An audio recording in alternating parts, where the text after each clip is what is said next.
What's up, Kafkuba fans? Today had less to do with the Appalachian Trail and more to do with the Shit Show Life Trail. I don't know if you noticed in my last couple of videos, I was a little congested.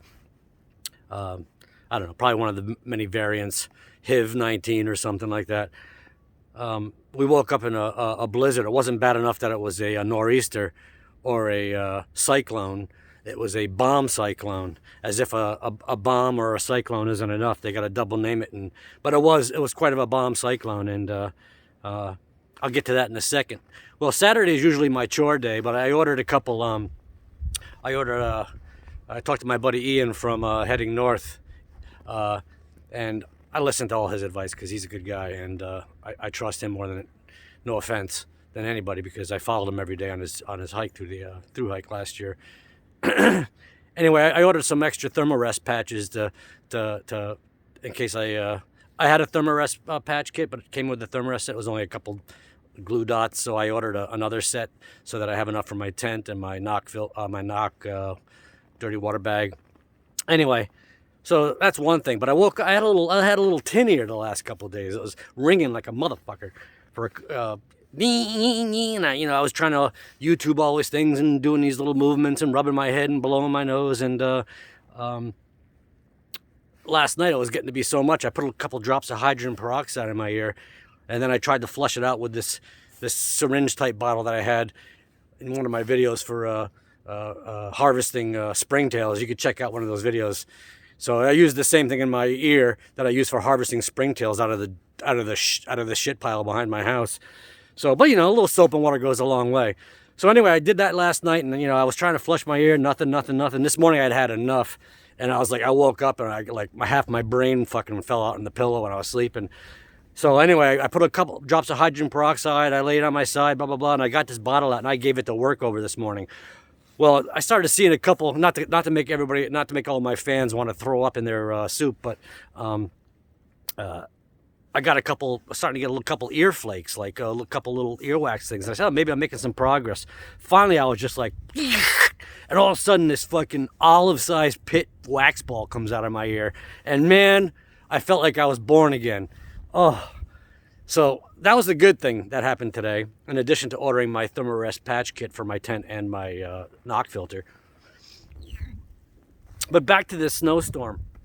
So, I forget where I heard it a couple weeks ago, but I was listening to the radio, and in their never-ending fucking genius medical moves, either it was the CDC or the American Heart Association said, if you were born before 1974, you shouldn't be shoveling the driveway.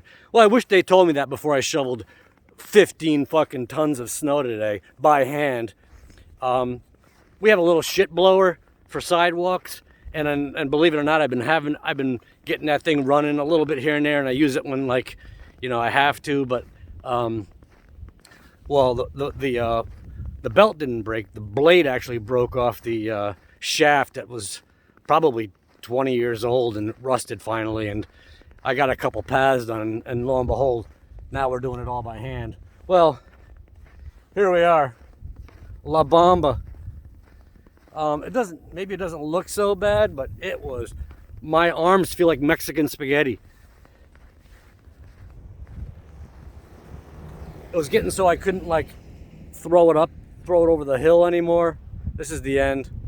You can see that's what's called a mailbox, and it's above that. This is the end of the driveway, which is in New England traditional, where the biggest shit show is, because the plows go by and keep stacking it up. Isn't that pretty? So I was shoveling for 4 or 5 hours today, and oh my God, there's already a half an inch on the snow back on the driveway from it blowing everywhere. What a shit show. Yeah, so anyway, it was good exercise, and everybody's worried about me carrying an extra pound or two on my backpack. I shoveled 20 pounds 15,000 times today, so it's like,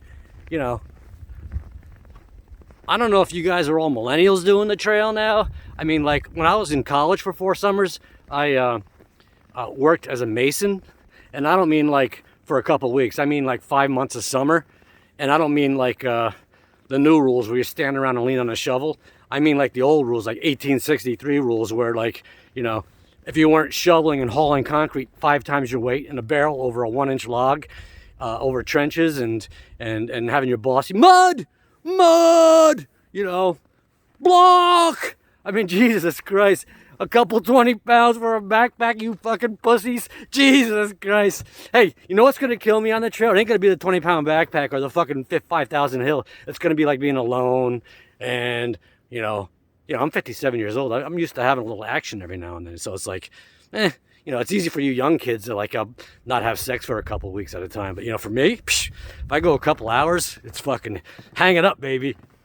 Anyway, La Bamba. Thanks for tuning into my channel. There's a little bit of Appalachian Trail talk today, but this is more of a philosophical talk about, come on, pull up your pants. It's just a fucking Appalachian Trail, dude. It's time, you know, you're walking. I got 4 pounds on my back. Get the fuck out. Thanks for tuning in. Oh, Elysian IPA. Good choice.